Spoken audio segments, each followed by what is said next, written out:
Bonjour, je m'appelle Audrey, je vais vous présenter l'application Garmin Basecamp.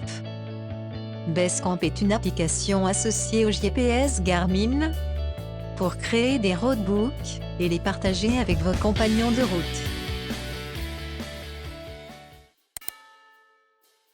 Voyons un point important.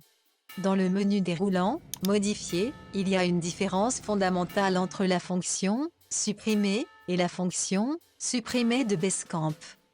Si vous supprimez un itinéraire, en utilisant la fonction « Supprimer », vous pourrez toujours le retrouver en sélectionnant le dossier « Ma collection ».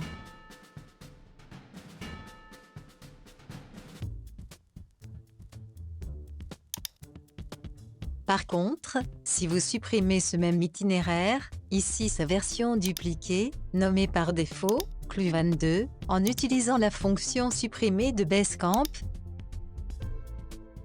il sera définitivement perdu.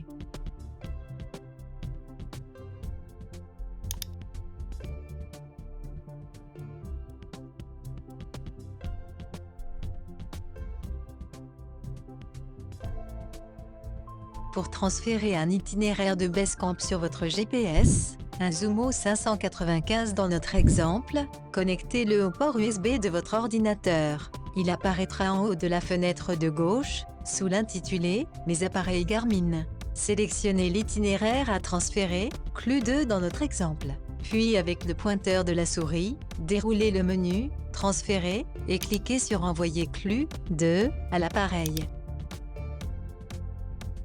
Dans la fenêtre Générer, sélectionnez votre GPS, ici le Zumo 595.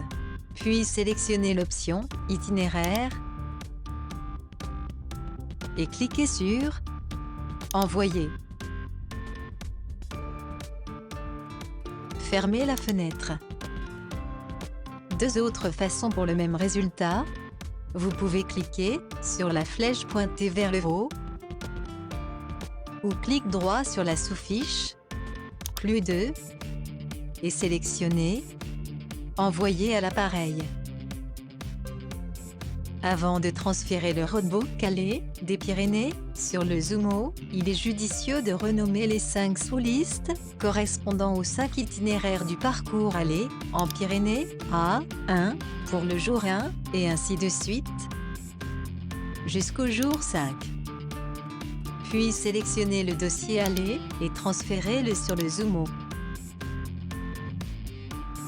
Avant de déconnecter votre GPS du port USB de l'ordinateur, ne pas oublier d'éjecter le GPS, touche clavier pomme E ou commande E.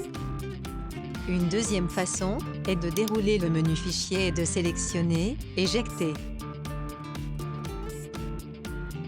Je vous rappelle qu'il faut installer sur votre téléphone l'application Garmin Smartphone Link pour que votre GPS puisse, entre autres, recevoir les infotrafics en live. Voilà, ce 7e tuto est terminé. Si vous avez des questions, n'hésitez pas à les poser dans les commentaires. Je vous remercie de votre attention.